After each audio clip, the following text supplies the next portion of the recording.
La paz del Señor sea con cada uno de ustedes, hermanos. Bendito es el nombre del Señor. No nos cansamos de darle la gloria al Señor, hermanos, y la honra, no solo de palabras, sino con hechos, porque cuando la palabra habla de glorificar al Señor, se refiere a nuestro fruto, porque uno no honra al papá y a la mamá con borracheras, con desobediencia, con maltratos, con vicios. Uno los honra imitando lo mejor, amándolos, ayudándolos. O sea, fruto. Al Señor únicamente lo honramos con fruto. No más. Por eso el Señor claramente dijo por sus frutos, no por la hermosura que sale de labios a veces, que a veces hablamos cosas muy lindas, oraciones muy tremendas que mueven gente, pero a mí no me interesa mover a nadie, ni a usted no nos interesa mover a nadie con nuestra oración, que ese es el común. Lo importante es que Dios sea movido, y Dios se mueve únicamente con fruto, no con palabras. Bendito es el nombre del Señor. Muy importante esta reflexión, hermanos, que es un día lindo, el primer día de la semana, un día en donde nos congregamos para honrar al Señor. Vamos con el corazón y con todo nuestro ser, espíritu, alma y cuerpo, dispuestos a recibir la palabra del Señor, a compartir en comunión con los hermanos. Entonces, bendito sea el nombre del Señor, y bendito sea el nombre del Señor, usted y yo que le servimos al Señor. Y le damos gracias nuevamente y les doy gracias nuevamente, hermanos, por sus oraciones para con nuestro nietecito, con nuestro hijo, con nuestra nuera, por su salud. Las cosas van mejorando, bendito sea el Señor. El bebé 7 mesino ahí está y se ve bien. Ella todavía continúa con un poquito de presión alta, pero bendito sea el Señor. El Señor se sigue glorificando, y continuemos orando, hermanos. Le damos gracias al Señor porque este es un día precioso, un nuevo día para seguir compartiendo la bendita, preciosa y eterna palabra del Señor. Qué lindo es el nombre del Señor, hermanos. Qué lindo es el nombre del Señor. El Señor ha sido bueno, hermanos, y misericordioso con cada uno de nosotros. Sus misericordias, hermanos, no tienen límite. Precioso es su nombre. Precioso es el nombre del Señor. Gloria a Dios. Gloria al Señor. Hoy, hermanos, continuamos con esta muy importante enseñanza. La enseñanza número 15. Yo había dicho de que estábamos en la enseñanza número 14, pero realmente era la número 15. Hoy estamos en la enseñanza 16. ¿Por qué? Que el jueves yo estaba compartiendo la enseñanza 15, aunque dije que era la 14, pero realmente en la introducción se fue la palabra y no adelanté ni un solo cuadrito de acá, o sea, no compartí nada de la enseñanza. Así que esa fue la número 15 y esta es la número 16 del anticristo y del hombre de pecado. Yo había mencionado de que de pronto comenzaba a traer dos tipos de enseñanza, una el primer día de la semana y otra durante la semana, que es comenzar de nuevo a seguir desarrollando Lázaro y el rico. Pero vamos a dejarlo, si Dios lo permite, para el próximo primer día de la semana, y ahí continuamos, para irnos desatrasando, porque esa enseñanza es muy preciosa. Y ahora, con este entendimiento tan precioso, tan profundo, tan maravilloso, que nos está dando el Señor sobre el hombre de pecado, sobre la cúpula, sobre la profecía bíblica para el primer siglo, para cuando vino el Mesías, ahora vamos a entender con mucho mayor profundidad Lázaro y el rico. Porque el rico, el Señor habla de una persona, pero no es una persona. El rico habla de un conjunto de personas. Habla de aquellos que se beneficiaron grandemente con el pacto, con las promesas, con la ley, con el templo, con el sacerdocio, con todo lo de Dios, pero que al final, cuando Él vino, a lo suyo vino, y los suyos no le recibieron, la gran mayoría. Entonces es muy importante que vamos a entender eso mucho más profundamente, pero mucho más sencillamente. Bendito es el Señor. Así que vamos a continuar con el anticristo y el hombre de pecado. Por favor, abramos la bendita y muy preciosa palabra en el libro de Segunda de Tesalonicenses, capítulo 2, verso 3. Y leemos en el nombre del Padre, de nuestro amado Señor y Salvador Jesucristo y de su Santo Espíritu. Nadie os engañe en ninguna manera, porque no vendrá el Señor sin que antes venga la apostasía y se manifieste el hombre de pecado, el hijo de perdición, el cual se opone y se levanta contra todo lo que se llama Dios o es objeto de culto, a tal punto que se sienta en el templo de Dios como Dios, haciéndose pasar por Dios. ¿No os acordáis que cuando yo estaba todavía con vosotros os decía esto? Y ahora vosotros sabéis lo que lo detiene, a fin de que a su debido tiempo se manifieste. Bendito es el nombre del Señor. Padre, te damos gracias, Señor. Bendecimos tu nombre por un día más, Señor, que nos permite reunirnos, Dios mío, para celebrar, Señor, tu palabra, para celebrar tu triunfo, Señor, para hablar de tus maravillas, Señor, para que salga a la luz, Señor, tus propósitos que no fueron en vano. Pues parece, según la enseñanza que nos han dado por años, que fue en vano, que no cumpliste todo, que dejaste demasiadas profecías por cumplir, todo lo que tiene que ver con Israel, todo lo que tiene que ver con el templo, con nuevos sacerdocios, con nuevas administraciones, con muchas cosas, Señor. Pero gracias, Señor, porque nos estás abriendo tu palabra y nos estás dando el entendimiento, mi Señor, para poder glorificarte con la verdad, Señor. La mentira nunca te glorifica a ti. Señor, te damos gracias, Dios mío, por lo que nos estás ayudando a entender, Señor. Y te bendecimos, Padre Santo, en el nombre de Cristo Jesús. Gracias, Espíritu Santo de Dios. Gloria a Dios, hermanos. Muy importante, nuevamente, la Biblia es contextual. No es algo como nos acostumbramos a hacer, a coger un versículo y de ese versículo nosotros comenzar a crear cosas, sino mirar de que ese versículo depende de muchos otros versículos y dependen de una parte profética e histórica, siempre en la Biblia. El Señor no puso nada ahí por ponerlo.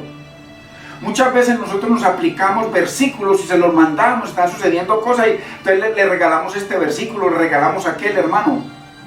Eso lo hacemos, pero no es contextual, nada que ver. Por eso, muchas veces cuando hay situaciones difíciles, aplicamos versículos a la gente. hermanos, que son totalmente descontextualizados. Podría dar muchísimos ejemplos, pero eso es otro caso. La Biblia es contextual. Cuando el Señor le dijo, ¿y por qué estoy pegado aquí? Que no me puedo mover. Porque estamos hablando de la apostasía. La apostasía es la que va a manifestar al hombre de pecado, o al anticristo, o al cuerno pequeño, o al inicuo, o al hombre de maldad. Entonces, todo esto depende de la apostasía. Por eso le digo, no vendrá Cristo y tampoco se manifestará el anticristo, porque del anticristo o del hombre de pecado es que se manifiesta Cristo para acabar con ellos. Entonces, depende totalmente de la apostasía. 100%. Depende de la apostasía. El jueves no adelanté nada de lo que posiblemente vamos a ver hoy, porque mencionando algo me fui y no leí solamente los versículos de entrada. No leí nada del estudio. ¿Por qué? Porque gloria a Dios que el Señor nos llevó a centrarnos en el contexto de la gran tribulación, el contexto de la abominación desoladora, el contexto de que el anticristo o el hombre de pecado o el cuerno se sienten en el templo de Dios, o se siente. Entonces tiene que haber un templo. Entonces todo eso depende de la apostasía. Si no hay apostasía, nada de eso existe. Y esa apostasía, muy importante que lo tengamos en claro, hermanos. Esa apostasía solo la pueden cometer aquellos que estuvieron casados con Yahweh. Por ejemplo, usted y yo hoy en día podemos cometer apostasía, y muchos han cometido apostasía grave contra el Señor, como lo mencioné. Gente que ha dejado definitivamente al Señor, se han apartado de Él, ya aborrecen las cosas de Dios. Señalan y maldicen a todos los que están en las cosas de Dios. Eso es apostasía. Pero aquí no estamos hablando de apostasía, sino de la apostasía. La apostasía. La más grande apostasía que haya habido o habrá jamás. Así como de esa apostasía dependía también la gran tribulación, dependía que se manifieste el anticristo, y dependía entonces esos raptos que han hablado de que el Señor viene antes de que venga el anticristo, los 7 años. Entonces viene, rapta la iglesia. Por eso hay 5, 6 o 7 raptos que menciona la gente. Cada uno de ellos cree pretribulacionista, medio tribulacionista, o sea que a los 3 años y medio antes, antes de los 7 años, porque esa 70ª semana de Daniel se la llevaron para un futuro, y ya van 1500 años y no pasa nada, y usted y yo callados como si nada fuera. No, hermanos, no, la profecía más larga del mundo, inventada por el hombre. Entonces, ¿cómo es posible que van 2500 años, 2500 años, y no se ve nada? Tenían esperanza de que en el año 48, cuando brotó la higuera, es que brotó, y ya 70 años después, en el 2018, mayo del 14, el 2018, entonces ahí ya esa generación, de esa era que el Señor maldijo en Mateo 24, esa generación, esa última generación. ¿Cuál generación? Esta generación de hoy en día, a partir del siglo I, no tiene nada que ver con el contexto bíblico, histórico y profético, nada. ¿Por qué? Porque todo eso dependía de una apostasía, la gran apostasía, que traería una gran tribulación, que haría también de que esa apostasía haría de que este hombre se sentara en el templo de Dios, no en algo que construya por ahí cualquier barbado, no, de Dios, ojo, y que además se levanten en esa apostasía tan terrible, como dijo el Señor en Mateo 24, y que matarían a los discípulos, como lo dice primera de Tesalonicenses 2, 14 y 15, en fin, como lo dicen múltiples, como lo profetizó Moisés, como lo dicen cientos de versículos. Entonces, todo eso está concatenado y atado con ligaduras eternas a una apostasía, y apostasía de un grupo de personas que se separarían, que se divorciarían de Yahweh. Por eso es que él claramente en Jeremías 31 al 33 les dice de que haría un nuevo pacto con los hijos, no como el pacto que hice con los padres, el cual ellos violaron, porque yo fui marido para ellos, pero ellos se separaron del Señor. Entonces, al separarse del Señor, entonces ese pacto quedó violado, y un pacto violado ya no sirve, va a desaparecer. Por eso es que el Señor tenía que hacer un nuevo pacto. Un nuevo pacto. Entonces, esa gente apostató contra el Señor, se separaron del Señor, se divorciaron del Señor, como lo dice la Biblia en múltiples versículos.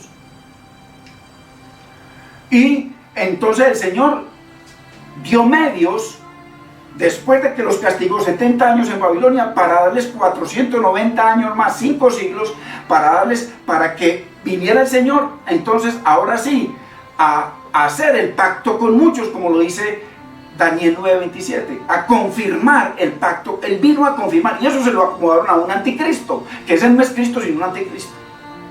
Entonces, todo eso depende de un pueblo que estaba casado con Yahweh. Entonces, cuando vino el Mesías, cuando vino el Señor, en el cumplimiento del tiempo, bajo la ley, entonces Él cumplió la ley, la abrazó en la cruz, glorificó a Dios en esa cruz, porque ahí terminaba la ley con Él.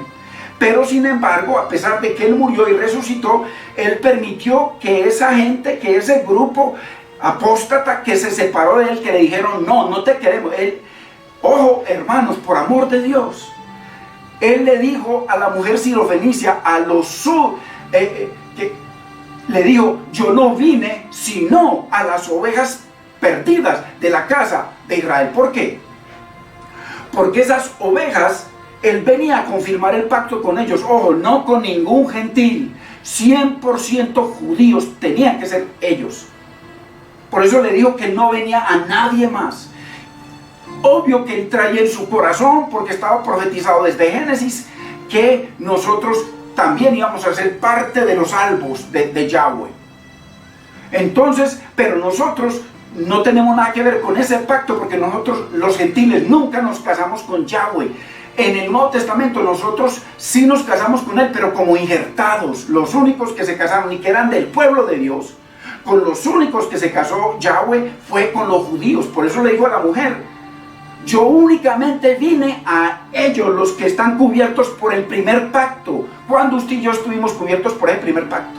Entonces, a esos que los padres violaron el pacto, que se divorciaron del Señor, el Señor vino a lo suyo, a cumplir todo lo que decían los profetas. Y a los suyos, pero los suyos le dijeron, no nos interesa confirmar ningún pacto contigo. Nuestro Dios, nuestro Señor y nuestro Rey es César. Mataron a los profetas, mataron a los apóstoles, mataron a los discípulos, mataron al Señor.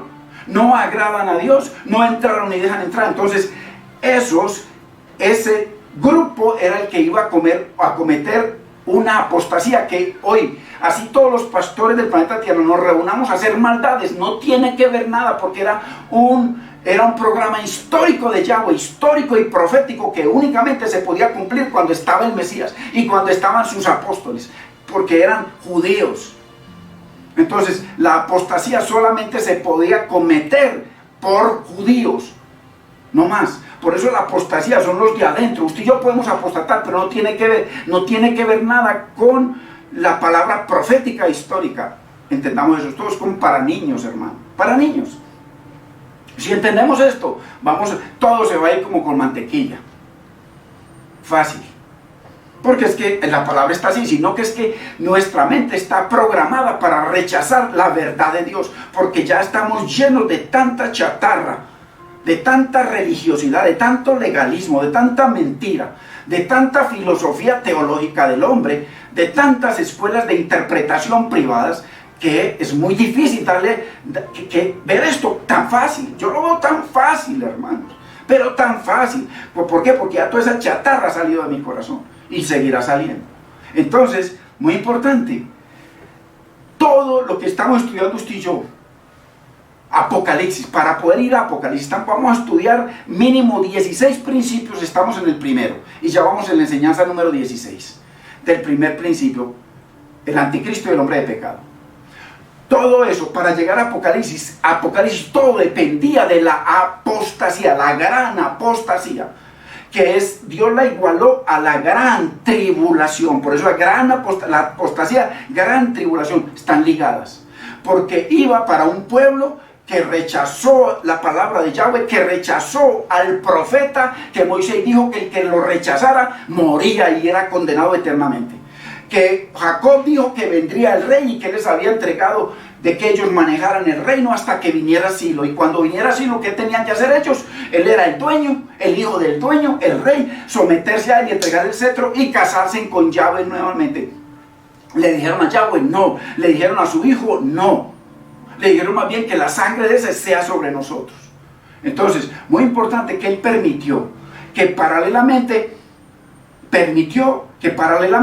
andaran al mismo tiempo dos pactos.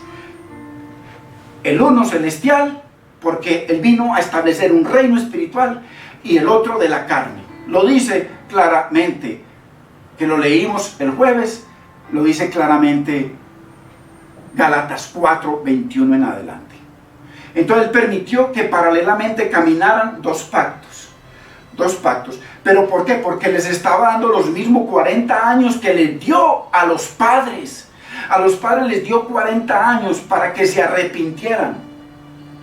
Dios siempre ha sido misericordioso. Dice que nadie que venga a Él lo echa fuera. Él les dio 40 años y quedaron postrados en el desierto. No se arrepintieron. Y aquí les dio exactamente, desde que Él murió en el año 30 y resucitó, les dio 40 años, lo mismo, para que se arrepintieran. Permitió que hubiesen dos templos, porque había dos templos. El que nació el día de Pentecostés, que nació una nación, como lo dice Primera de Pedro 2:9, y estaba la nación de la carne, y estaba la ciudad de la carne, la que el Señor llama Egipto y Sodoma. ¿Ok? Muy importante, Apocalipsis 11. Entonces, paralelamente, había dos sacerdocios, uno de la carne y el sacerdocio del Espíritu. Habían dos sumos sacerdotes, Jesucristo ya, según el orden de Melquisedec, eterno, perfecto, y otro según el orden de la carne. Había dos tipos de sacrificios. Entonces, etcétera, etcétera, etcétera. Y permitió, pero el Señor permitió eso hasta qué, como lo dice en la palabra. Ahí lo vamos a ver, hasta qué. Cuando ya vino ese hasta qué, ya no hubo más remedio. Entonces, a partir de que el hasta qué se cumplió, porque ellos cometieron la apostasía, la gran apostasía que los llevó a la tormenta perfecta. Apostataron contra el ser más poderoso de todo el universo, de lo visible y lo invisible, y apostataron contra el hombre más poderoso del planeta Tierra, César. Contra Yahweh y contra César. Perfecta tormenta. La tormenta perfecta. Por eso esa apostasía, apostataron contra Yahweh al divorciarse. Y entonces, pero no solamente se divorciaron de Yahweh, no, se casaron con César, porque claramente usted lo sabe, hermano y hermana. Ellos no simplemente se divorciaron de Yahweh, se casaron con César y se lo dijeron claramente a Pilato. Pilato les dijo: yo a este hombre no le veo nada, me lavo las manos, es un hombre santo, un hombre puro, no le veo nada malo. Y lo dejó libre. Y entonces le digo: si lo dejas libre, no eres amigo de César. Y le digo: ¿qué de hacer con vuestro rey? Crucifícale. Él no es nuestro rey, no tenemos más rey que César. Entonces, muy importante, hermanos, por favor que entendamos esto. Esto es tan sencillo, Dios mío, cuando la carreta ya ha salido. Mire qué sencillez. Sencillez, porque la palabra es así. El hombre fue el que la torció, la corrompió, porque se metió en el corazón a un supuesto Israel que no tiene que ver nada con Dios. Ya eso no existe en la Biblia. O si no, mándenme versículos para que lo veamos en el contexto, para que la palabra lo bote todo, porque es que claramente el Señor permitió. Por eso Él les dijo que cuando llegara a Silo, el cetro se lo tenían que entregar a Él. Génesis 49:10, léalo 20,000 veces, hermano, hasta que haga rema en su vida. Cuando vino Silo, ellos se tenían que someter a él, porque a partir de él iba a establecer un reino eterno que nunca tendría fin. Ojo, no 1000 años por allá no sé dónde. Y como dice, como profetizó el profeta Daniel en Daniel 2:44, que él iba a destruir todos esos reinos. El último reino era la Roma imperial. No hay otro reino de aquí para adelante. No le busquen, ni le metan cosas que no están en contexto. O sea, interpretando privadamente la Biblia, porque Apocalipsis no dice eso. Apocalipsis menciona a un Babilonia, y Babilonia no es otro que Israel. ¿Ok? Eso lo vamos a ver. Tan claro como lo que hemos visto. Entonces, ¿por qué? Porque la llama la madre de las rameras. ¿Por qué la madre? La madre quiere decir la más grande. ¿Por qué? Porque la madre de la ramera no apostató, no se divorció, no traicionó, no se acostó con otros, sino contra Yahweh. ¿No será la más grande de las rameras alguien que se casó con Yahweh? Hermano, que se case con una persona por ahí, lo deje, no hay problema. Peca y vuelve y empata. Pero estamos hablando de que la madre de las rameras estaba casada con Yahweh, con el ser más poderoso del universo, invisible e visible, y visible. Por eso se llama la madre de las rameras. ¿Quién? ¿Quién? Roma. Roma no tiene nada que ver con Dios. Roma somos gentiles. Gentiles, nosotros salimos de ahí de Roma. Roma somos gentiles. Dios nunca se casó con ningún gentil. Él se casó fue con el pueblo judío. Por eso le dijo a la mujer: no vine sino únicamente a las ovejas perdidas de la casa de Israel. Ojo, hermanos. Entonces esa apostasía tenía que ver, era con el divorcio contra el Señor. Entonces, pero el Señor, listo, se divorciaron de mí, le voy a dar oportunidad a los hijos. Y por eso envió el Señor para renovar el pacto con los hijos, confirmar el pacto claramente. Pero los hijos no quisieron. Ellos fueron convidados a la cena. Entonces el Señor permitió, por eso dice en Daniel 2:44, que él destruiría todos esos reinos, su reino no tendrá fin, y que nunca más le dejaría su reino a otro pueblo. Ojo, ojo, que él se los dejó cuando vino por 40 años más. 40 años más. Pero apenas se cumplieron los 40 años más, ya no quedó sino un templo, el templo espiritual. No quedó sino un sumo sacerdote, muéstreme otro. No quedó sino un sacerdocio, muéstreme otro, que no sea el sacerdocio, las piedras vivas. No quedó sino una Jerusalén, no más. Ojo, ojo. Gálatas 4:21 en adelante, léalo por favor, muchas veces, miles de veces. Hermanos, hasta que nos haga rema y podamos entender y se nos salga, hermano, toda esa cantidad de mentiras que nos han dado, teología torcida. Entonces, a partir de ahí, la gran apostasía que dependía de unos que se habían casado en matrimonio con Yahweh y se divorciaron. Le dio oportunidad a los hijos y entonces vino a los hijos. Y los hijos también le dijeron, les dice el Señor, ustedes también llenan la medida, o siempre llenan la medida de sus padres. Lo mismo que les dijo Esteban, que siempre contristaban el corazón de Dios, siempre contristaban al Espíritu. Siempre. O sea, vino el Mesías con ese deseo, por eso el Mesías profetizó a Isaías en Isaías 49:4. Que él estaba triste porque él había trabajado en vano y sin provecho había venido. Y el Padre dijo, no en vano y sin provecho. Yo te tengo allá unos escogidos, yo te tengo un remanente y además las naciones. Léalo por favor nuevamente, eso hay que leerlo muchas veces, yo lo leo muchas veces, para poder meditar en lo que el Señor está diciendo, para que venga la revelación. Entonces, muy importante, hermanos, que el contexto aquí es apostasía, y la apostasía únicamente la comete en alguien que está casado con Yahweh. Y cuando vino Cristo a casar nuevamente a su pueblo con Yahweh, por eso Pablo dice, os he desposado con un esposo santo. Cuando vino a los redimidos, cuando vino el Señor, nada, le dijeron, nos vamos definitivamente de ti, aquí te vamos a crucificar, aunque el representante del César, del hombre más poderoso de la tierra, diga que te va a dejar libre, vas a ver el poder que tenemos nosotros. Lo vas a ver. Te vamos a hacer crucificar, te vamos a hacer matar, y para que no se te olvide que tu sangre corra sobre nosotros y sobre nuestros hijos. La gran tribulación. Oh, hermanos, qué fácil y qué importante. Bendito es el nombre del Señor.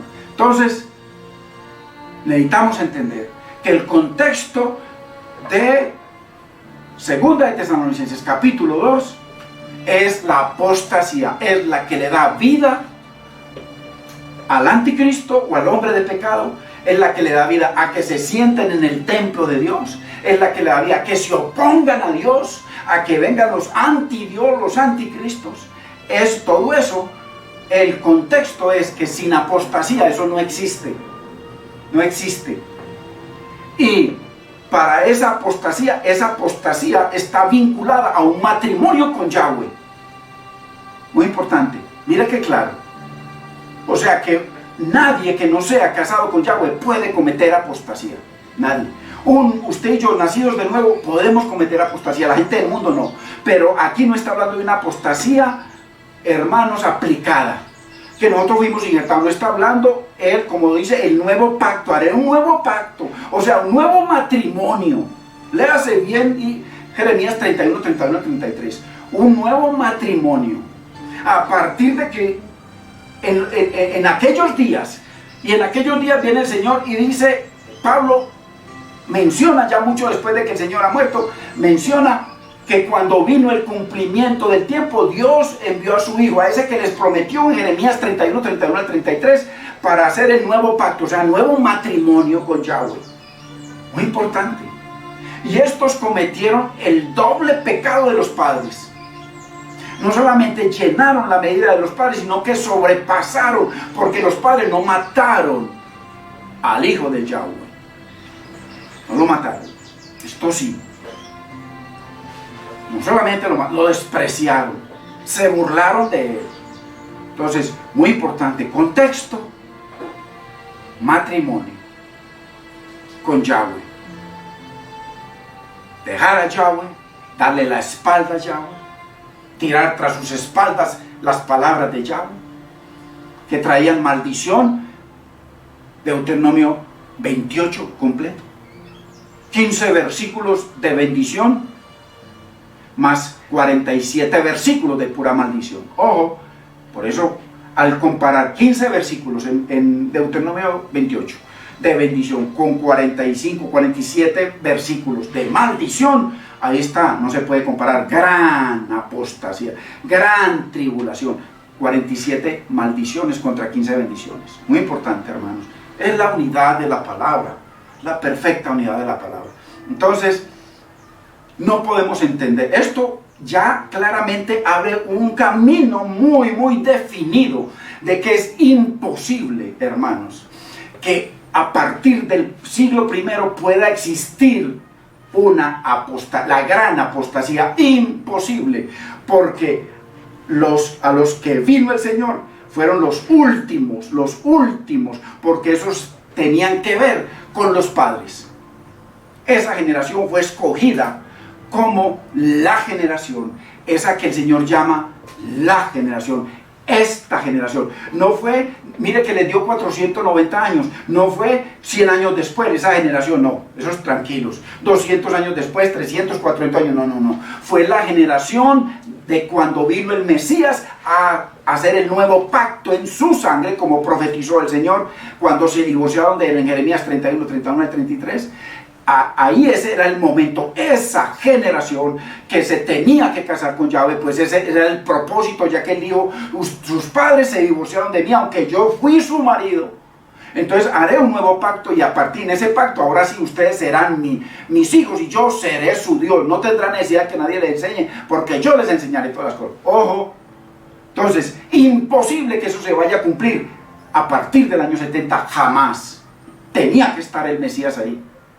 Y tenía que venir el cumplimiento y que la Biblia se cerrara con el último de los apóstoles. Ojo, 66 libros, la luz. Muy importante, hermanos. Mire qué hermosura y cómo fluye todo de fácil, verso por verso, aunque no lo estamos leyendo. Entonces, todo esto está concatenado a un tiempo profético a un espacio, a una generación, a un cumplimiento histórico, a un pueblo específico, bajo un templo específico. Tremendo. Eso nunca más va a ocurrir, jamás. Porque dependen de que todo el fundamento del Señor, se fueron contra todo el fundamento, se fueron contra la piedra angular, la que sostenía el edificio. Y después se fueron contra las piedras para que el edificio no creciera. No entran ni dejan entrar. Muy importante, hermanos. Muy importante. Somos tan privilegiados de recibir estas enseñanzas, hermanos, que gente lo menosprecia. Cualquier cosa. Pero bueno, gloria a Dios. Ojalá que el Señor permita que le llegue a aquellos, únicamente a aquellos que aprecian y valoran su palabra. No más. No más. Ojalá que el Señor ponga a la gente apetito por su palabra.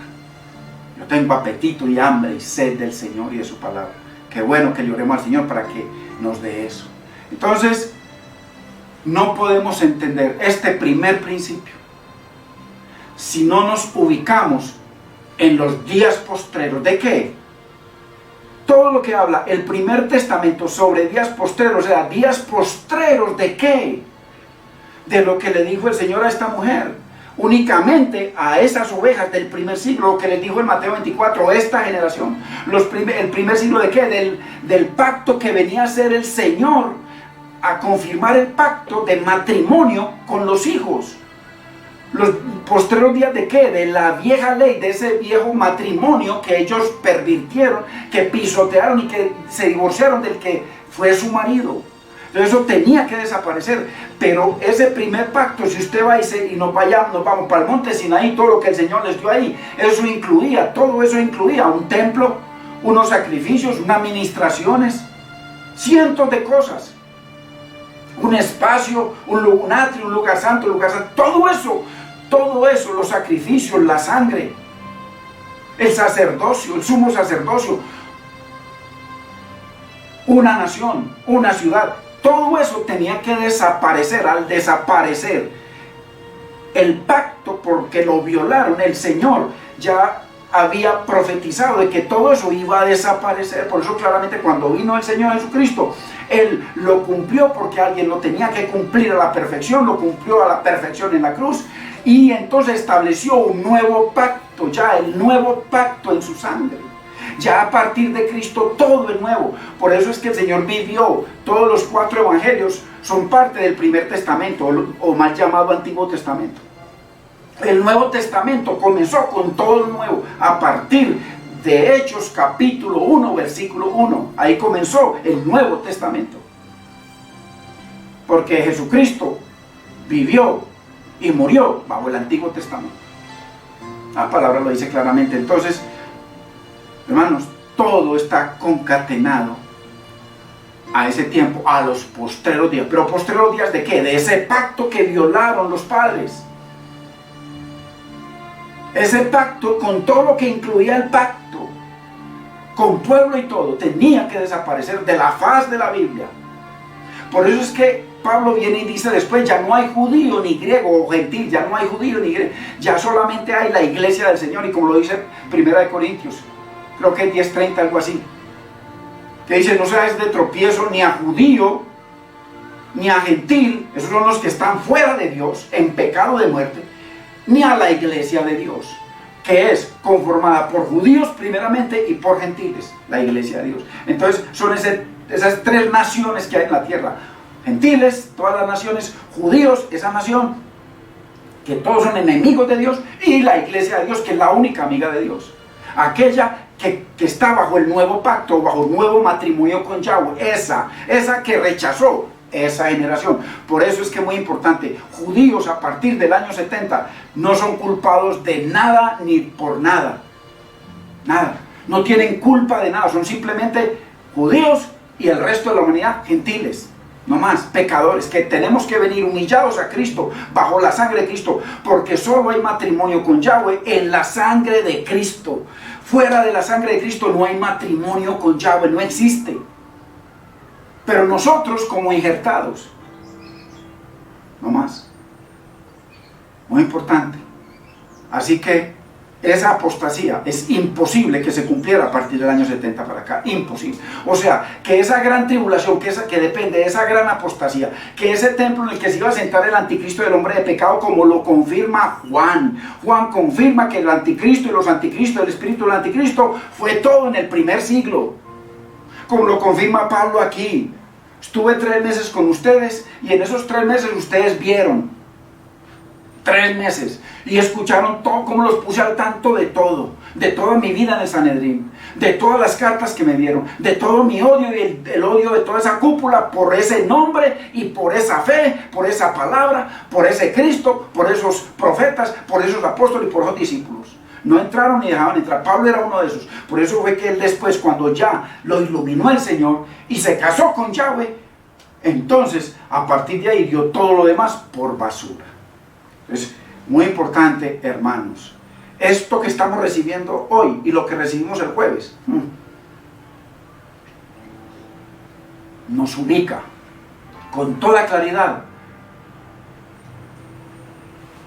en la palabra, en la verdad de Dios, para poder ver bajo ese nuevo lente que nos está dando el Señor hoy y el jueves, poder ver todo lo que vamos a leer y lo que vamos a seguir estudiando y poder acercarnos a Apocalipsis con estos lentes de que imposible que haya una apostasía después del siglo I, porque con eso fue que se vino a casar Yahweh y ellos se divorciaron, ya cometieron el doble pecado. Divorciaron sus padres de Yahweh y ellos se divorciaron del Yahweh hecho carne, del Señor, del Dios hecho carne, se divorciaron de él, pero no solamente se divorciaron como sus padres, sino que lo mataron e hicieron todo lo que hicieron, que lo conoce la historia y lo dice claramente la palabra del Señor. Por eso fue que todo lo que el Señor profetizó, que eso cuando veamos Mateo 24, usted va a ver cómo se va a abrir todo. El Señor profetizó en Mateo 24 una gran tribulación, cual no la ha habido desde el principio del mundo. Jamás. Hasta ahora, como dijo él, no la ha habido hasta ahora, ni la habrá.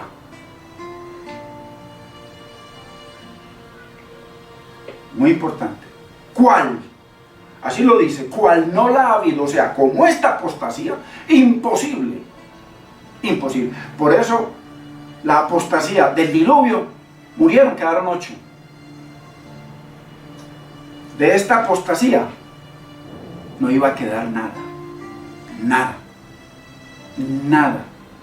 Por eso fue que el Señor permitió, él mismo guió la antorcha para que quemaran el edificio donde estaba toda la genealogía. Y como lo dice claramente Nehemías 6, 60 en adelante, dice que para servirle a Yahweh hay que tener una genealogía, o si no, es despachado inmediatamente fuera de la presencia de Yahweh. No le pueden servir. Todo lo destruyó. ¿Por qué? Porque él dijo que nunca más le dejaría su reino a ninguna otra nación. Hermano, Dios mío. Y la gente todavía buscando es que Babilonias y reinos y anticristos, hermano, y hombres de pecado y cuernos pequeños, hermano. Dios mío, bendito. 2500 años y las 70 semanas de Daniel siguen en vano. O sea que el Señor no cumplió nada, aunque él le dijo: Padre, yo te he glorificado en la tierra, he acabado la obra que me diste. ¿Y cuál era la obra? Léase lo que dice Jacob, Génesis 49:10. Leamos lo que dice Isaías 61:1-2. Léase lo que el año agradable del Señor, las bendiciones y sacar de la cárcel y sanar, y la venganza del Dios nuestro. Lo que dice Moisés sobre lo que profetizó sobre el profeta, que el que no lo recibiera iba a ser desarraigado, desvanecido de la tierra. Muy importante, hermanos. Y lo que dice Isaías en los propósitos de lo que él venía a cumplir. Isaías 49:1-6. lo que dice Daniel, las 70 semanas de Daniel, 7 propósitos que él los cumplió a la perfección y que le aseguró a los de Maús, y los llamó insensatos. Y en la cruz le dijo, Padre, todo se ha terminado, todo se ha cumplido, consumado fue todo, Señor. Por eso glorifícame tú al lado tuyo con aquella gloria que tuve contigo antes de la fundación del mundo. El Señor lo cumplió todo a la perfección, todo a la perfección. Así que, hermanos, qué importante que usted y yo entendamos de que en el contexto de la palabra de Dios, en el orden de un Dios de orden, no puede haber, imposible, una apostasía. Ojo, y con la apostasía todo lo que dice ahí, que Cristo no vendrá, o sea, que no hay, entonces, ese venir a acabar, porque depende de la apostasía, acabar con el hombre de pecado y acabar con todo el día del Señor. O es una cosa futura, pero para hacer una cosa futura, imposible, porque tenía que estar Cristo ahí y sus discípulos, y que no se haya cerrado la ley de Dios, la palabra de Dios, la verdad de Dios, los 66 libros, y que tenía que ser con un pueblo que él venía, con los hijos de aquellos. Hoy en día eso no existe, eso está tan mezclado que eso no existe, eso es pura mentira. Los mismos judíos religiosos ortodoxos los llaman a la gente que era metida en Israel, que eso fue una maniobra de la familia banquera mundial Rothschild y la ONU, porque la ONU siempre ha sido pervertida y sigue siendo. Fue una maniobra para establecer una nación que no tiene que ver nada con Dios. O muéstreme un solo versículo donde se cumple lo que está allá, si no es todo lo que nos han enseñado, que es torcido, antibíblico, perverso, en contra de la verdad de Dios. Ya lo estamos demostrando. Nada que ver. ¿Qué se cumplió de las 70 semanas de Daniel? De las 70, hace 2500 años, nada, todo es una mentira. Ya van 2 años, a partir del 14 de mayo, miren, 2 años y 1 mes, mayo, junio, julio, 2 años y 2 meses, nada, pura mentira. Entonces, hermanos, todo lo que depende de eso, ahí, el rapto, antes de la tribulación. ¿Por qué? Porque dicen que la iglesia se va antes de la tribulación. Entonces ese es un credo que hay. Pero hay otros que creen no, que se va al principio de la tribulación, apenas comienza la tribulación, entonces se van. Ya hay 2 raptos ahí. Unos que piensan que se van y son enemigos de los otros. No, lo que usted dice es falso y lo que digo yo es cierto. Y este dice lo mismo de este. Pero también están los mid-tribulacionistas, o los de la mitad, los que dicen que a los 3 años y medio de esos 7 años que se robaron las 70 semanas para este futuro, qué perversión. Entonces, aquí ahí donde viene el Señor y se lleva a la iglesia en medio de la tribulación. Pero como los 3 primeros años son suavecitos, donde el anticristo o el hombre de pecado o el cuerno pequeño ahí está haciendo la paz con todo el mundo, trayéndole prosperidad, entonces ahí dice que pela los dientes contra Israel y que se va contra que la niña de los ojos de Dios. Entonces ahí donde viene el Señor, entonces ahí comienza la obra más terrible, la marca de la bestia, la vaca roja, en fin, todas esas cosas que han inventado, hermano, que eso está en la Biblia, pero no tiene otro contexto como esto. De esta enseñanza de hoy, de la del jueves y lo que estamos enseñando, depende todo eso, de esa gran tribulación, pero no hay gran tribulación sin gran apostasía, porque la gran apostasía es la que manifiesta al hombre de pecado, al hijo de perdición, el que se levanta contra Dios, se sienta en el templo de Dios, se levanta contra los anticristos, y el anticristo, el espíritu del anticristo. Todo eso tenía que ser un pueblo que cometiera la apostasía.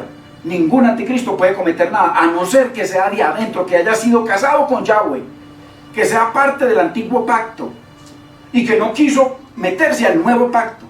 Cuando vino Cristo, todos estaban casados con el antiguo pacto, o sea, Dios los perdonó a ellos, les permitió que llegaran, porque él mismo dijo que se habían divorciado y que únicamente se casarían con él cuando viniera su hijo. Por eso dice claramente que en el cumplimiento del tiempo Dios envió a su hijo nacido de mujer y nacido bajo la ley, para que redimiese a esos. Entonces vino a redimirlos.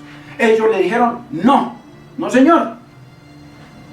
Y todo lo demás terrible que han hecho, Y ahí entonces cometieron los del antiguo pacto, porque el Señor vino bajo el antiguo pacto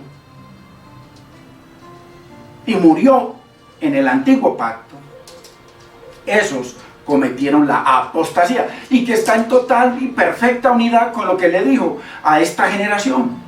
Cuando los apóstoles le preguntaron, le dijeron, no, del templo, no, ese templo no quedará piedra sobre piedra, todo será destruido. Y si usted se lee Mateo 24, Lucas 21 y Marcos 13, ahí le da la medida perfecta a todo eso. Hay que leerlo, hermano, hay que estudiarlo. O si no, léalo y pregúntenos, para que miremos cosas preciosas. Todo este cumplimiento. Entonces a esa generación le dijo, esta generación no pasará sin que todo esto, y ahí estaba incluida la gran tribulación. Entonces, ¿a cuál generación? A la generación única en el universo que estaba casada con Yahweh, pero que se habían divorciado, y que él venía nuevamente a confirmar el pacto con ellos. Los hijos los perdonó hasta ese tiempo, les dio para que a partir de ese momento entonces entraran en matrimonio con Yahweh bajo el nuevo pacto de la sangre de Cristo. Qué importante, hermanos, que entendamos esto. Entonces, por eso no me he podido salir de aquí, porque esto tiene más revelación que lo que hemos estudiado. Nos metió totalmente esto a entender de que no puede haber. Mire, ya van entonces esas tres tipos de raptos. Los pretribulacionistas, o sea que antes de que comiencen los 7 años se van con Cristo. Los al comienzo de la gran tribulación se van con Cristo, ya van 2. En la mitad de la gran tribulación se van con Cristo. Los post-tribulacionistas después de la tribulación ya iban 4 o 5. Después los premilenialistas, ahí hay otro, mire, 5 o 6 raptos, 6 maneras de pensar diferentes, 6 raptos, que este espera este, o sea, son 6 raptos, y la Biblia no habla sino de un rapto. Qué tremendo. En esos 6, si juntamos aquí 6 personas, con esos 6 pensamientos, hay 6 perversiones de la Biblia. 6 perversiones. Solamente hay una verdad. El que esté en esa, está en la Biblia, en la verdad. Los demás están permitiendo la Biblia. Y defienden la Biblia a morir, y se hacen matar. En la misma iglesia, no hay gente con diferentes pensamientos en eso. Creen que van a pasar por la gran tribulación. Hermanos, en este contexto, no era para nosotros. Ese contexto no era para la iglesia. Ese contexto, el contexto del rapto y el contexto de la gran tribulación, hermano. El rapto, como dice el Señor, y habla, es lo que hemos entendido hasta ahora. Es al final. Pero en el contexto de la gran tribulación, en el contexto de pasar uno por esa gran tribulación, en el contexto de la abominación desoladora, eso solamente le correspondía a un pueblo casado con Yahweh. Vuelvo y lo repito. Ojalá que usted no se canse de que le esté repitiendo esto, porque son cosas que usted nunca había escuchado en su vida. Y que son totalmente contextuales con la Biblia. Y hay gente que le gusta mucho lo nuevo. No, ¿qué es lo nuevo que trae? Hermanos, Dios mío. Nosotros fuimos diseñados para aprender por repetición. El ser humano no aprende de otra forma sino por repetición. Y hay gente que a duras penas se habrá leído 30 o 50 o 100 versículos de la Biblia, no la Biblia. Y a lo mejor no ha entendido ni uno, porque no meditamos en la palabra. Entonces, muy importante, contexto de todo esto, hermanos. Contexto. Un pueblo casado con Yahweh. Y nuevamente, usted y yo, como gentiles, nunca nos casamos con Yahweh en ese contexto. Nosotros fuimos injertados y como tal estamos casados con Él, pero como injertados, no como un cumplimiento histórico profético para cuando viniera el Hijo de Yahweh a casarlos nuevamente con Yahweh. Tenían que ser los que estaban bajo el antiguo pacto. Cuando Él vino, Él dice que Él vino bajo la ley. Pero cuando vino el cumplimiento del tiempo, Dios envió a su Hijo nacido de mujer y nacido bajo la ley. O sea que en el momento que vino, todo Israel estaba bajo la ley. O sea, bajo esa esperanza que les dio el Señor de 490 años. Para que lo que habían rechazado y se habían divorciado de Yahweh, ellos se casaran con Él. Y esa generación le dijo, no, nos casamos con César. Por eso fue que les vino la gran tribulación, que es imposible que haya otra tribulación. ¿Por qué? Porque apostataron contra Yahweh y apostataron, o sea, se separaron. Ellos se habían unido y se habían casado con César. Así, el Señor los llama adúlteros. Se habían casado con César, mataron al hijo, al que venía como el representante de Yahweh, y se quedaron con César. Ojo, muy importante. Y después, ya cuando se cumplió lo que el Señor dijo en Mateo 24, 2 o 3 días antes de que lo crucificaran, de que esa gran tribulación y todo eso vendría sobre esa generación, en el espacio de que les vino a esa generación, todas esas cosas terribles. Entonces, cuando se vieron atacados por un ejército, que aquí lo vamos a estudiar, que un ejército que el Señor los llama mi ejército, al ejército de Roma, ojo, mi ejército, lo llamó Yahweh, el Señor, mi ejército, así como llamó a Nabucodonosor, mi siervo, así como llamó a Ciro, mi siervo. Ojo, los ejércitos del Señor, tremendos para cumplir el juicio de Dios. Entonces, cuando se vieron ya, estaban casados con Roma, estaban casados y su señor era César, y ellos mismos lo declararon. Y ya estudiamos hace como 6 días, algo así, de que ellos en el libro de los Hechos claramente dicen estos judíos y este Pablo y todos estos dicen que hay otro rey, Jesús. No hay sino un rey, César. Ojo, eso está en todo Hechos. Entonces, casados con César, pero al final se divorciaron de César. Cuando ya se vieron rodeados, hermano, y se divorciaron de César, entonces apostataron contra Yahweh, mataron los discípulos de Yahweh, los apóstoles, los profetas, al hijo de Yahweh, se quedaron con la viña de Yahweh, que según Jacob, Génesis 49, cuando él viniera así, le tenían que entregar el cetro y sujetarse a él. Según Moisés igual, se divorciaron de él, hicieron todo lo que quisieron, se casaron con y con César se divorciaron de César, o sea, apostataron contra Yahweh y apostataron contra César. ¿Qué les tocó ahí? Ahí, como dice Flavio Josefo, que todo ese ejército de Roma era como la mano del ejército de Dios. La tormenta perfecta. Qué tremendo, hermanos. Qué precioso que usted pueda entender esto. Esto ya nos pone en otro nivel de entendimiento respecto a cuál apostasía, cuál tribulación, cuál templo. Porque en el primer siglo y según Apocalipsis solamente había 2 templos. Apocalipsis 11 había 2 templos. El uno que el Señor dice que midan el templo a un templo y que dejen de medir el otro. Había 2 templos. El uno es la iglesia, como lo vamos a ver más adelante, y el otro era el templo de Jerusalén, de Dios. Porque Jesucristo claramente dijo, llamó al templo de Herodes la casa de mi padre. Y después, entonces había 2 templos. Entonces, o se va a sentar en la iglesia como templo, imposible, porque tenía que ser un apóstata con el que el Señor había profetizado Jeremías 31, 31, 33, que venían a casarse, igual en Ezequiel 36 y Ezequiel 11. Es muy importante. Tenía que ser en ese templo,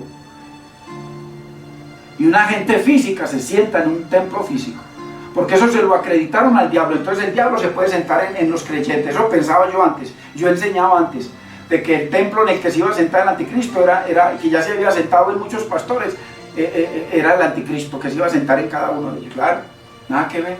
Es nuestra concupiscencia la que nos hace pecar contra Yahweh, pecar contra Yeshua, pecar contra el Espíritu, pecar contra su amor, sus promesas, pecar contra todo el bien que nos quiere hacer. La concupiscencia. Por eso Pablo gemía por ser revestido. Entonces, muy importante, hermanos, que entendamos la bendita, preciosa y eterna palabra del Señor.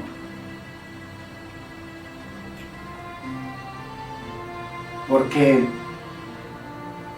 ya entonces esto nos pone en un nivel de entendimiento de que es imposible que se repita esa gran tribulación, esa tormenta perfecta.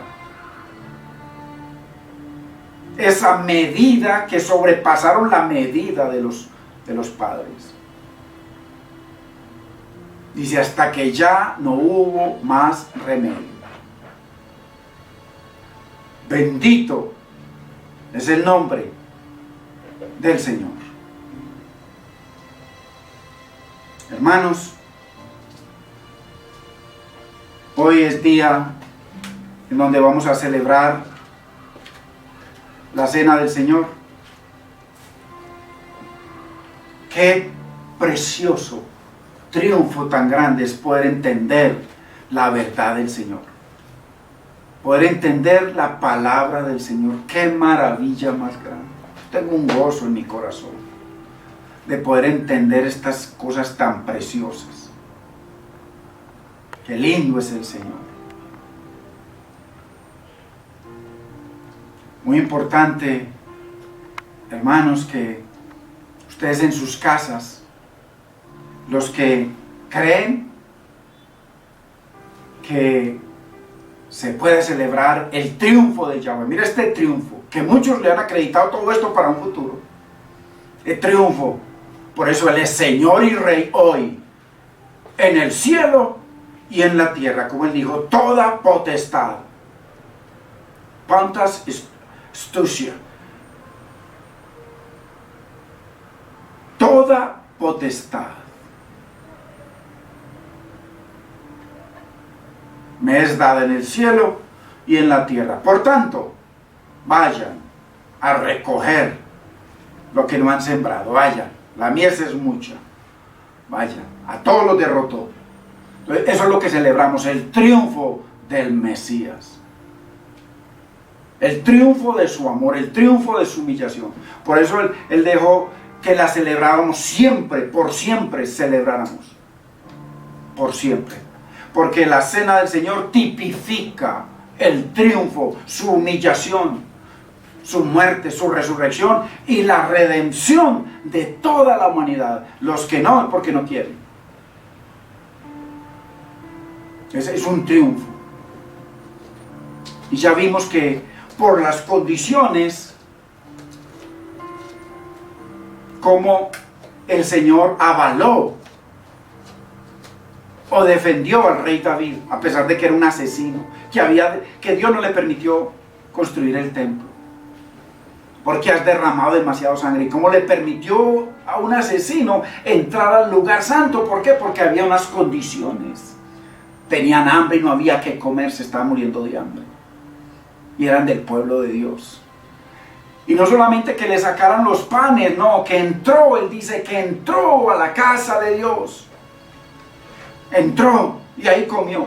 Donde ni los sacerdotes podían salir con los panes, le puedo mostrar los versículos, no podían salir fuera del santuario con los panes porque código de muerte. Y el Señor lo defendió. El Señor defendió de que los discípulos estuvieran cogiendo espigas ante los religiosos, porque siempre son los religiosos. Los defendió contra ellos, de que tenían una necesidad. Defendió de que cuando el sábado, que era lo más sagrado que existía, cuando a alguien se le caía un animalito en un hueco, en ese mismo lo excusa de que saque, de que trabaje y que sude y que se desgaste ahí todo el día, que no llegue a la congregación, con tal de hacer eso, lo defendió. ¿Por qué? Por unas circunstancias especiales. Nosotros no podemos estar reunidos en un lugar por unas circunstancias especiales, más sencillas que todo eso. Más sencillas millones de veces.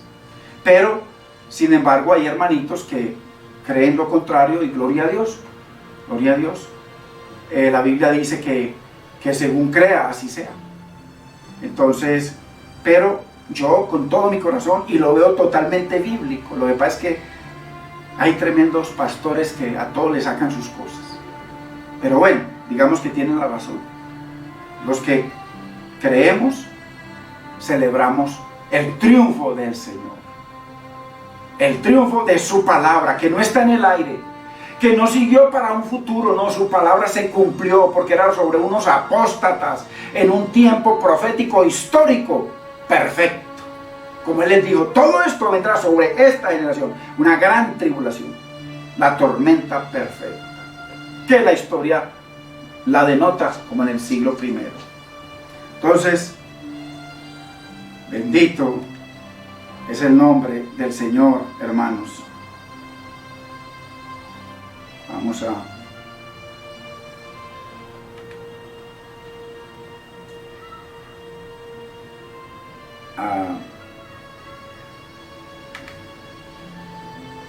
celebrar la cena del Señor, o sea, el triunfo del Señor, su muerte, su triunfo, su resurrección, la redención de toda la humanidad.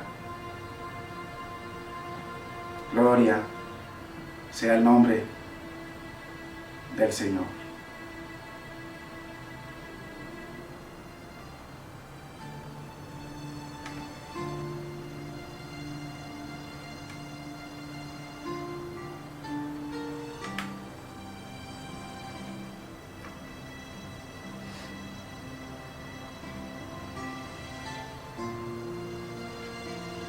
Bendito es su nombre.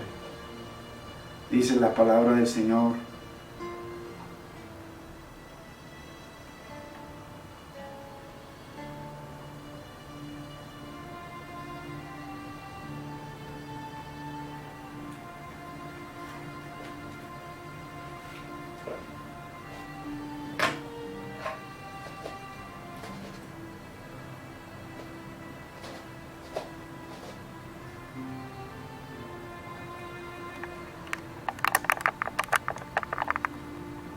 de manera que cualquiera que comiere de este pan o bebiere de esta copa del Señor indignamente será culpado del cuerpo y de la sangre del Señor. Hermanos, sabemos que la cena del Señor es únicamente para aquellas personas que hemos sido bautizadas, que hemos hecho una confesión de fe sincera, que ha habido en nuestras vidas un sincero y verdadero arrepentimiento y que vivimos para glorificar al Señor. Y que si pecamos nos arrepentimos con sinceridad delante del Señor. La cena solamente para aquellas personas que han sido bautizadas en el Señor y que están viviendo para honrar al Señor. De manera que cualquiera que comiera este pan o bebiera esta copa del Señor indignamente será culpado del cuerpo y de la sangre del Señor. Por tanto, pruébese cada uno a sí mismo y coma así del pan y beba de la copa, porque el que come y bebe indignamente sin discernir el cuerpo del Señor, juicio come y bebe para sí, por lo cual hay muchos enfermos y debilitados entre vosotros y muchos duermen. Si pues nos examinásemos a nosotros mismos, no seríamos juzgados, mas siendo juzgados somos castigados por el Señor, para que no seamos condenados con el mundo.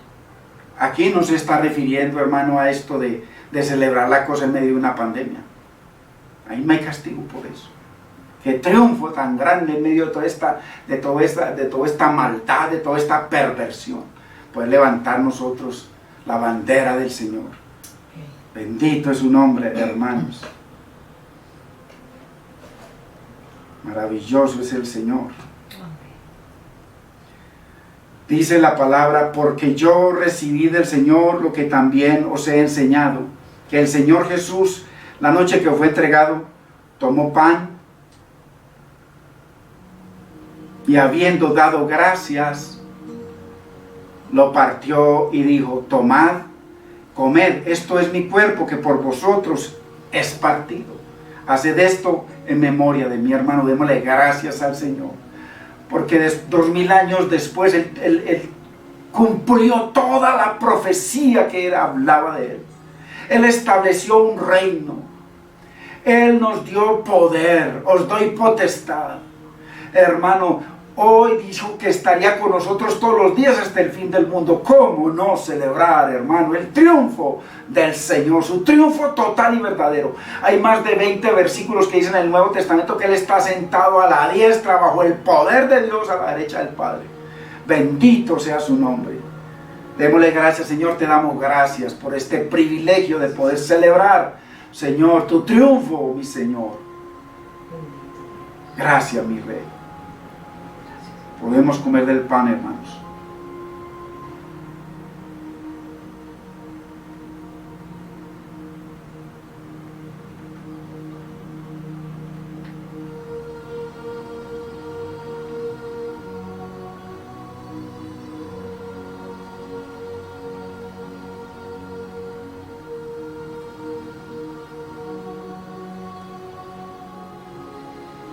Asimismo, tomó también la copa después de haber cenado, diciendo: esta copa es el nuevo pacto, hermano, matrimonio con Yahweh, que no quiso esa generación del primer siglo. Esta copa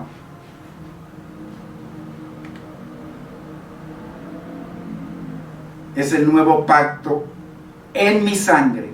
Haced esto todas las veces que la bebieres en memoria de mí. Memoria del Señor, hermanos. Una memoria del Señor, pero comerla en santidad.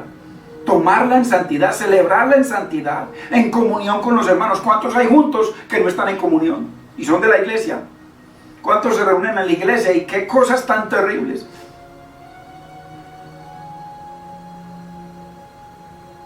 Haced esto todas las veces que la bebierais, todas las veces, en memoria de, es en memoria del Señor, hermanos.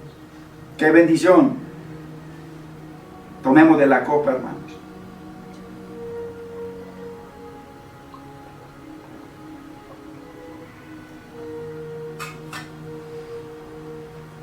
Señor, te damos gracias. Señor, bendecimos tu nombre. Dios mío, tú eres bueno, tú eres grande. Y tú cumples tu palabra, Señor. Tú eres todopoderoso. Tú estás en control en el cielo y en la tierra, a pesar de lo que vemos, Señor. Así como decía el salmista en el Salmo 11, Señor, que si se destruyeran tus fundamentos, ¿qué ha de hacer el justo?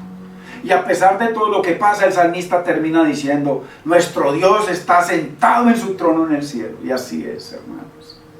Señor, te damos gracias y te bendecimos por este privilegio de darnos salud, de proveernos estos medios para compartir el pan de vida, tu palabra, y poder celebrar el triunfo que nos dejaste para dejar tu palabra de vida, para que la disfrutemos y la bebamos y comamos cada día, porque esa es la única que nos transforma, que nos vivifica, que nos santifica y que finalmente nos va a glorificar en la salvación, en la resurrección, Señor. Así pues, todas las veces que comieres este pan y bebieres esta copa, la muerte del Señor anunciáis hasta que Él venga. Padre, te damos gracias y bendecimos tu nombre, Señor. Bendito y alabado sea tu nombre. Gracias por este privilegio, Señor, de permitirnos un día más, primer día de la semana, de celebrar tu cena, tu triunfo, tu victoria, Señor. Te damos gracias, mi Rey. Bendito es el nombre del Señor, hermanos.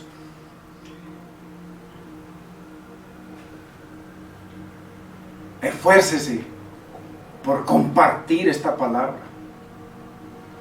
Miren, el jueves no la toqué, esta que nos correspondía para el jueves. Para hoy, porque Dios hace como Él quiere. Pero, Dios mío, qué cosa más maravillosa es entender esa verdad tan grande. Esto pone, o sea, ante cualquier maestro, hermanos, nos tira al piso a todos, por mentirosos, por torcidos, por interpretar lo que el Señor prohíbe que interpretemos, su palabra. Que la Biblia interpreta la Biblia.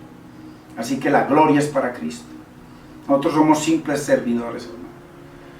Y les doy gracias, hermanos, por sus oraciones, por nosotros, por nuestro hogar, por nuestros hijos, que les servimos al Señor. Que también nosotros oramos por todos ustedes, por nuestros nietecitos. Y porque el Señor nos siga proveyendo para continuar con esta enseñanza y cuando podamos reunirnos en pos del Padre, del Hijo y de su Espíritu, en pos de su nombre y en pos de su Espíritu, en pos de su palabra. Bendito es el nombre del Señor.